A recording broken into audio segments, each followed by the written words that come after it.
Hey, it's Brian Mudd. This is my cheat sheet, the return of it for Friday, August 23rd. Ashley and I ended up going to Italy and spent about 8 days there. Had an amazing time. I've got some lessons from Italy that I'll be sharing with you later. The first thing I wanted to get to is the security flaw that has just been discovered on the iPhone. This is important, and this applies to any model of the iPhone you have. So from the original all the way through the 4S, the latest in the marketplace, here's what you need to be aware of. Hackers have found the ability to be able to intercept text messaging, change the number, because, you know, if a certain number shows up, like it might identify with somebody in your contact list. So maybe you think you're getting a text from mom or dad or your husband or wife, and suddenly it turns out to be a hacker on the other end, and you give them some personal or some private information. You let them know if you're home or not home. You get the idea of where this could go. It's a pretty serious thing. There is no fix for it at the moment. You would think that Apple would be working on it, and they probably are. But in the meantime, what you need to know is that you should not be disseminating any personal information through a text message on any iPhone right now. Stay generic. And if you are going to provide personal information to your wife, then call her. That's the only way you can absolutely be certain. In other cases, what the hackers have been doing is making it look like it's coming from a bank that you might do business with, and they're looking for some information there too. Some of the traditional things that we've seen through email. Only when it comes through texting, we haven't been used to this problem before, so we can be a little more susceptible. But especially if they're able to deceive and grab a number from your contact list and make it look like somebody you really trust. So be aware, be aware, be aware.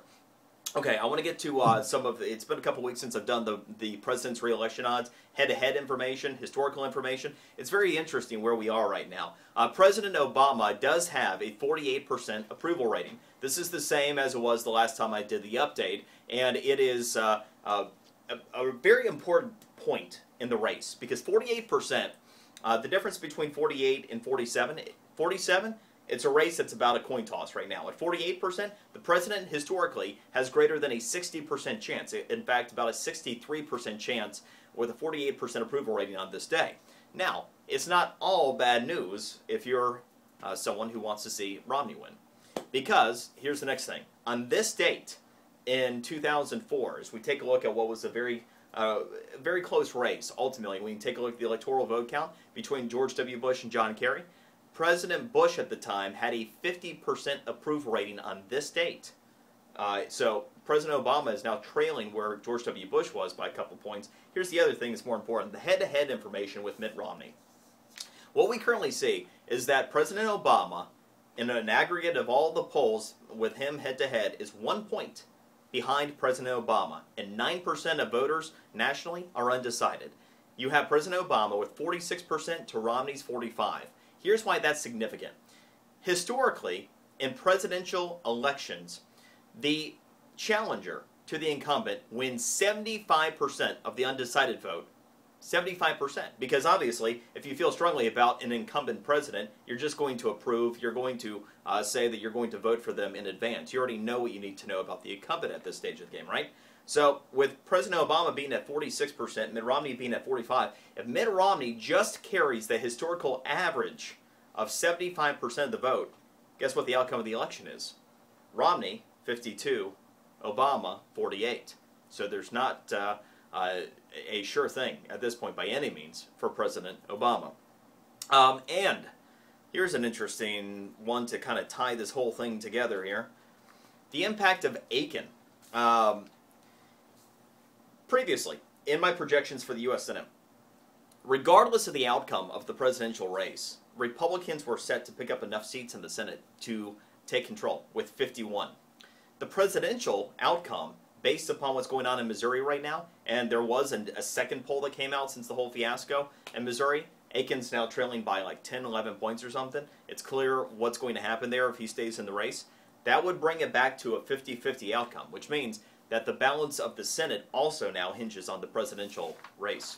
I want to hit on my lesson from Italy today, taxes. Yesterday, I shared on the show, but didn't have a cheat sheet put together for you, that it's real. What's going on in Italy is absolutely real. You hear about the unemployment over 20%. You hear about an economy that in essence is as bad as it was here during the Great Depression. I certainly don't know what the Great Depression is like. I do know that, for example, the taxi driver to the airport when we were leaving Italy was a 30-year software computer engineer who couldn't obtain work for months and started driving a taxi because that's the only job she could obtain. Said she'd literally have to leave the country to try to gain employment. There's nothing anywhere.